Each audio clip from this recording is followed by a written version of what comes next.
gas if you want. Gas, perfect.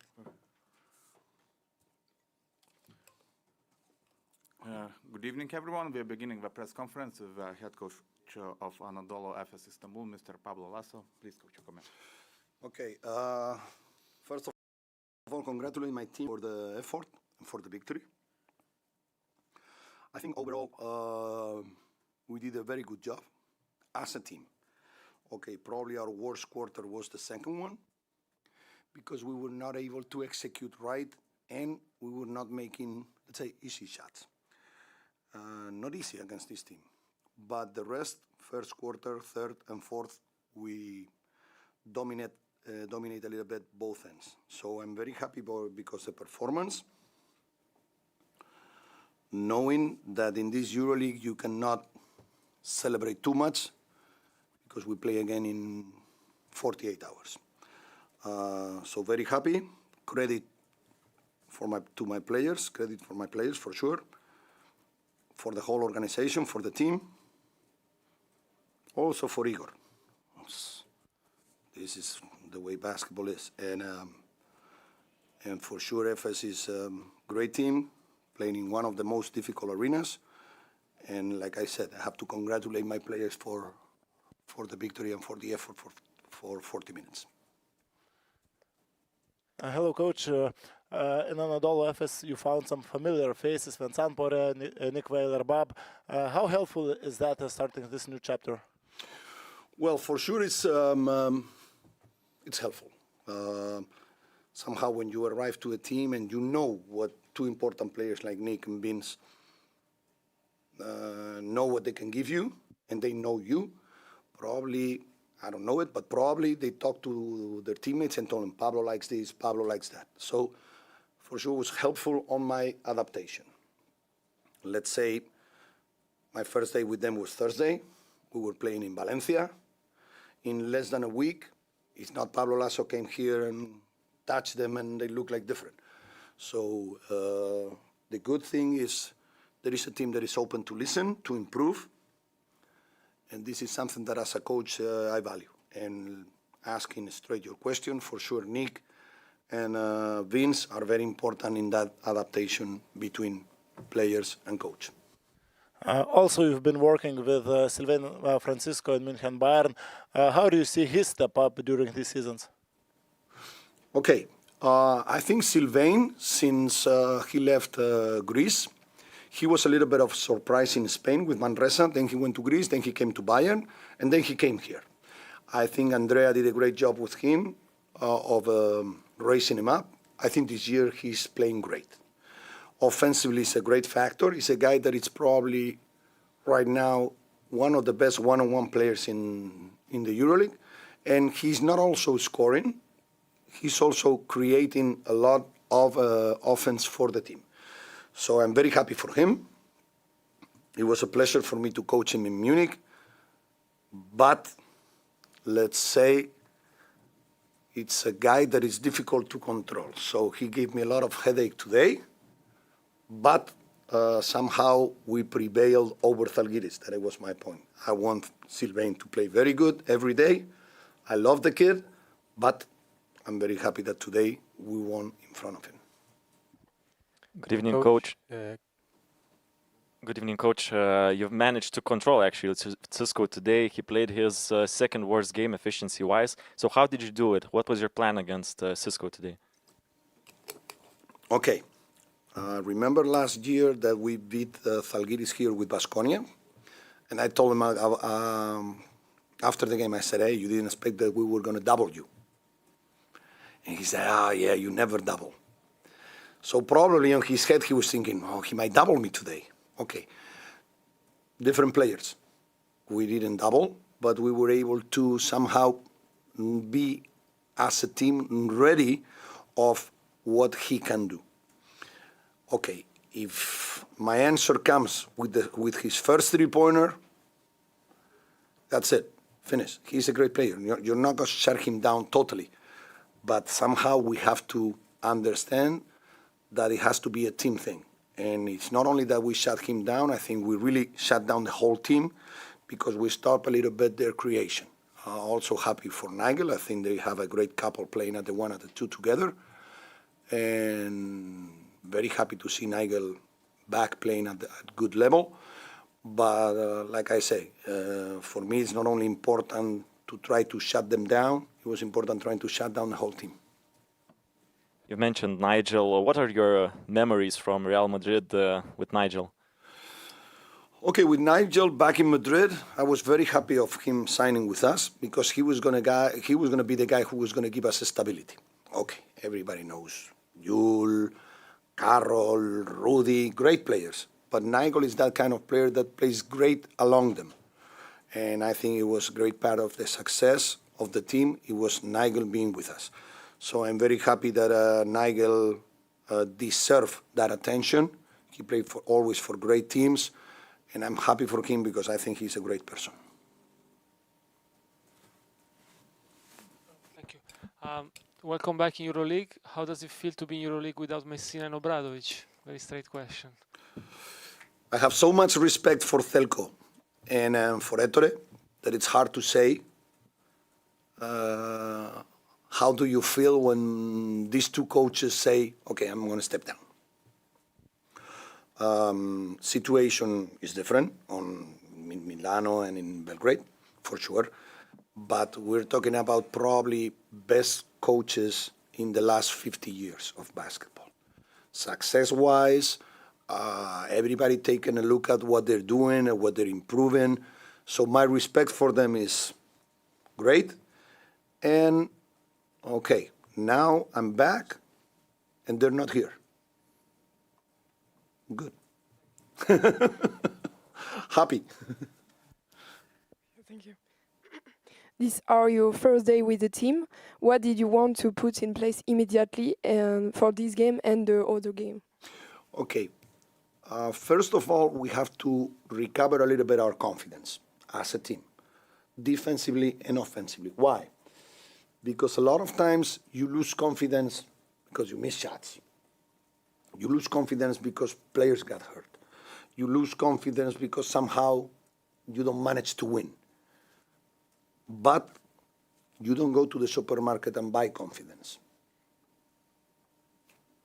So right now, my idea is we have great players on a great team, great organization. For sure, there is people out. For sure, maybe great shooter can miss an open jumper, blah, blah, blah, blah. But we have to stay focused on keep doing what is going to help us to be consistently. And that was my first idea when I arrived. Make them understand that, okay, guys, we're ready and we're here to compete. And I'm still thinking we need time, but at the same time, this competition is not going to stop. We're playing today, we're playing in 48 hours, we will play Turkish League on Sunday, so it's very important for us that we regain that confidence, despite that for sure we have problems. We all have problems. I was very happy today to see Giedraitis, because I know him from Spain. I'm very happy, but okay, for him he needs time. I mean, it's normal. He's been out for almost, 3-4 months?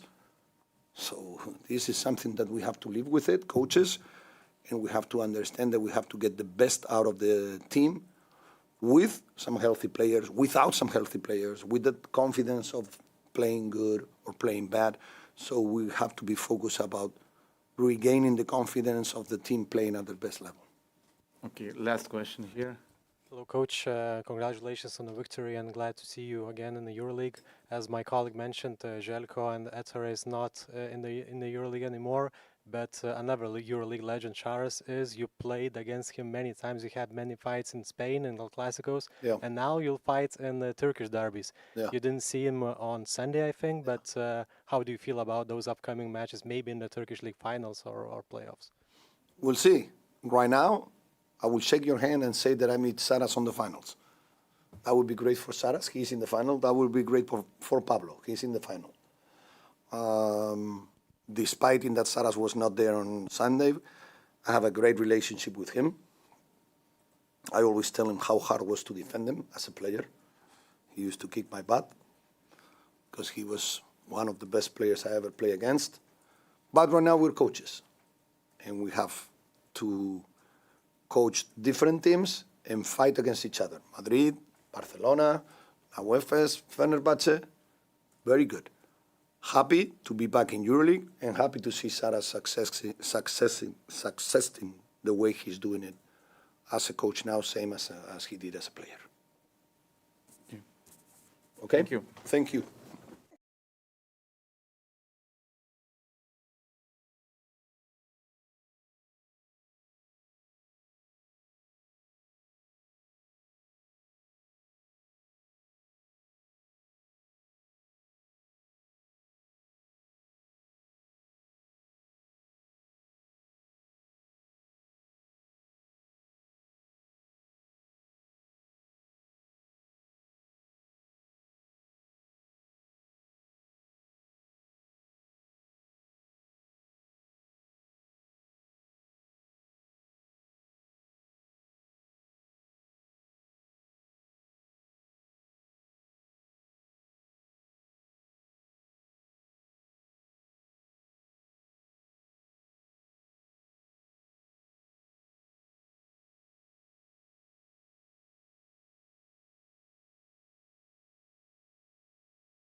And now comments from Žalgiris head coach Tomas Masiulis, first in English and later questions in Lithuanian. First of all, congratulations for Anadolu Efes. They play much more better and they deserve this victory. From our side, it was a very bad game. I didn't prepare the team, so it's my fault. We cannot start like this at home and let them score 28 points. It's not acceptable. In third quarter, maybe Swider decided the game. His three-point shot made the lead for Anadolu Efes, and Efes deserved to win. Okay. Sorry. You mentioned it that you cannot start like this in the first quarter. It was a matter of intensity. It was a matter of defense. The ball was not moving in the offense. Oh. What was the issue? Well, Thank you. biggest issue was defense. They scored 28 points, and we have fouls to give everything against what we talked before. So, in the beginning, like I mentioned before, it's my fault. I didn't prepare the team. So, a lot of strong hand drives, fouls before the bonus. We didn't use these fouls, or we make a foul 2-on-1 when we have foul to give. So, I think not communication in defense was the biggest issue in the beginning. Paprašęs Ąžuolo Tubelio padaryti kažkokią sąsają tarp tų rungtynių su Maccabi ir Anadolu, jisai labiau kreipia kalbą ne apie puolimą, nepaisant to, kad žemi tie skaičiai, bet labiau apie gynybą. Tai ar sutinkat su tokia Ąžuolo mintim ir kokie jums tie akcentai labiausiai įstringa apie žaidėjų gynybą? Aš tikrai sutinku su tuo, nes taip, neužpuolėm nieko, bet kaip ir sakau, 28 taškai pirmam kėliny duodam prie savų žiūrovų, taip gausiai susirinkusių, negalim taip žaisti ir dar kartą atsiprašau žiūrovų, kad mano komanda taip žaidžia ir nesugebau jų nuteikti, kad mes nieko negalim duoti už dyką prie tiek fanų, turim gerbti juos ir turim gerbti šitą klubą, taip kad čia mano didžiausia kaltė. Treneri, taip pat užsiminėte apie tas tokias mentalinės klaidas, kurių komanda padarė ir galbūt nebuvo pasiruošusi būtent įgyvendinti įvykių ir sprendimų, kuomet sunku darosi aikštėje. Ar matote tą tokią problemą, kuomet yra sunku gynyboje ir kažko nepavyksta padaryti, komanda gana greit sutrinka, sumišimas pasimato, kur galbūt kartais šaltesni nervai kelių minučių atkarpoje leistų paprasčiau susidėlioti dalykus? Taip, kaip ir visą laiką šnekėjom, mes pradžioj, kaip visą laiką pirmas, 80 rungtynių mes pirmaudavom ir prie pirmaujančio rezultatų visai kitas žaidimas. Čia dabar, kai atsilieki pradžioj duodi taip lengvai viską pasijaus savo namuose varžovom, tai yra sunku jos po to stabdyti. Taip, kad, bet vis tiek mes turim tokią komandą, nesvarbu, ar plus 10 ar minus 10, mes turim žaisti, žinot, ko mes norim ir žaisti kaip vienas kumštis, o šito, kaip ir minėjot, kažkiek irgi pasigendam, kad mes pradedam po vieną žaisti ir pradedam ieškoti sprendimų kažkokių, tai gal per anksti net panikuot pradedam. Tikrai, kad 10 taškų 11 po pirmo kėlinio nėra dar tragedija, mes ką įrodėm antram kėlinį, mes visai su kitu fiziškumu išėjom ir grįžom į rungtynes, taip kad reikia visą laiką tikėti ir visą laiką žaisti pilną jėgą. Mozės Raitas šiandien gavo 2 trumpas atkarpas aikštėje iš viso 6 minutės. Ar jisai yra visiškai pasiruošęs fiziškai sveikatos būklės prasme žaisti? Turi, kaip ir visi žaidėjai, kažkiek turi smulkių problemų, bet jis yra čia daugiau trenerio sprendimas. Deivido Sirvydžio tritaškių procentas dabar yra 30 po 16 turų. Ar kelia nerimo galbūt tokie skaičiai? Vis tiek jisai kažkiek yra planuotas į tą metiko vaidmenį. Tai nekelia, vis tiek išėjo šiandien kažką irgi antram kėliny davė tokį impulsą, mes ir kažkiek ir grįžom su juo tas 1 tritaškiu ir ten iš po krepšio įmetė. Taip kad vėlgi rungtynių daug, čia negali, čia dėl to vien tik tai ar tų metimų kažką galvot pataikys, nepataikys, kaip ir minėjau. Visi suprantam, kad mes turim laikytis rungtynėse gynybo, o ne taip, kad galvoti, jeigu pataikysim, tai tada kažką žaisim, o jeigu nepataikysim, kas tada, tai vis tiek tas nusiteikimas turi būti nuo gynybos prasidėti. Dar šiek tiek grįžtant prie Mozėso Raito temos sezono pradžioje, jis rinko skaičius puolime, tačiau susilaukdavo jūsų priekaištų dėl gynybos. Šiuo metu susidaro toks įspūdis, kad kažkokių postumių priekį jo gynyboje neižvelgiate? Kol kas ne.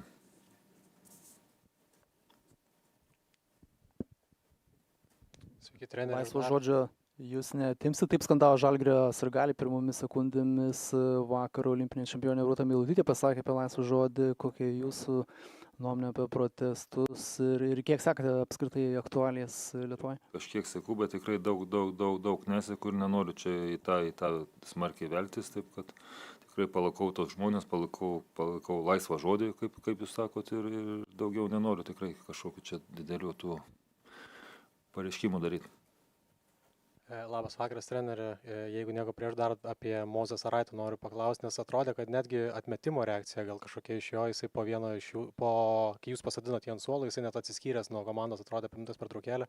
Ar atrodo, kad jisai tokia kaip, nepriima tų jūsų pastabų, net atrodo atsimušinėja? Vėlgi, kaip sakau, čia yra mūsų vidiniai reikalai ir aš noriu tą pasilikti, nenoriu čia kaip visą laiką sakau, per žurnalistus su juo aiškintis, taip kad čia mes turim savo, matot ir jūs, ir mes matom kažkokių tai tų problemų, bet tikrai turim patys viduje išsispręsti šitas problemas. Kaulas Vaideris 18 taškų, jūs irgi paminėjot, kad jisai trečiam kėliny nulėmė rungtynes. Čia buvo jums netikėtumas ar ruošėtės tokiam? Kaip ir ruošėmės, tikrai žinojom, ką jisai buvo rodyta ir daryta, kad jis tikrai negalėjo atsipalaiduoti įdengdamas, nes tikrai visai aikšteliai būnamas, jie daug žaidžia. Turi, aišku, ir daug metikų, daug tų derinių ir antroji, trečioji pozicijoje, kurie metikai meta iš bėgimų, taip kad ir jam tas buvo ir tie deriniai iš to, ko įmetė, jisai viskas kaip ir buvo pasiruošta, bet kažkur pavėlavom, kažkur užbėgom ir buvom skaudžiai nubausti. Reiškia, nesugebėjau nuteikti, dar kartą pakartoju, kad reiškia, nepriejau prie žaidėjų ir nesugebėjau to padaryti. Tai buvo trečios Nigelo rungtynės po sugrįžimo po traumos ir išskyrus turbūt antrą pusę Paryžiuje, Silveinas Francisko netrodo toks, koks buvo prieš tai. Nežinau, čia galima daryti išvadą, bet ar reikia ir Silveinų pristaikyti prie to, kad jis žaidžia su kitu tokio lygio žaidėjų, ne tik visai komandai? Aš manau, kad reikia tikrai, bet ir vėlgi ir normalu, kad čia yra kažkoks tai tas prisitaikymas viens prie kito, bet aš tikrai tikiu, kad jie gali kartu žaisti ir turi kartu žaisti ir mes galim būti stiprus kartu, nenorim priklausyti, kaip ir minėjom, prie sezono nuo vieno žaidėjo, taip kad kažkoks gal tos prisitaikymo augimo tie skausmai yra. Natūralu, kad jau tai skaičiai nebus gal tokie, kaip buvo, kai jisai buvo vienas praktiškai, bet tai čia vėlgi. Tikrai Nigelis yra svarbus mums ir mes norim jį irgi įvedinėti žaidimą ir kad jie kažkiek tai prisitaikytų ir sugebėtų žaisti kartu. Tai čia nėra klausimų ir aš tikiu, kad jie gali kartu žaisti.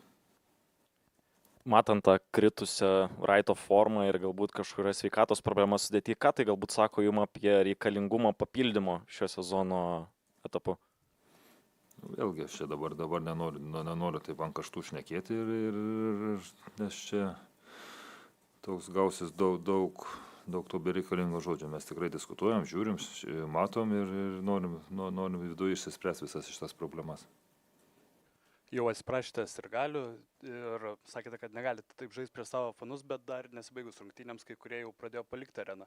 Jeigu pats būtumėt sirgalių šitose rungtynėse, ar išeitumėt anksčiau laiko? Aš tikrai neteisiu, kiekvienas žmogus turi savo nusistatymus, gali daryti tikrai, ką nori. Čia tikrai nesu neįžeistas, kad jie palieka.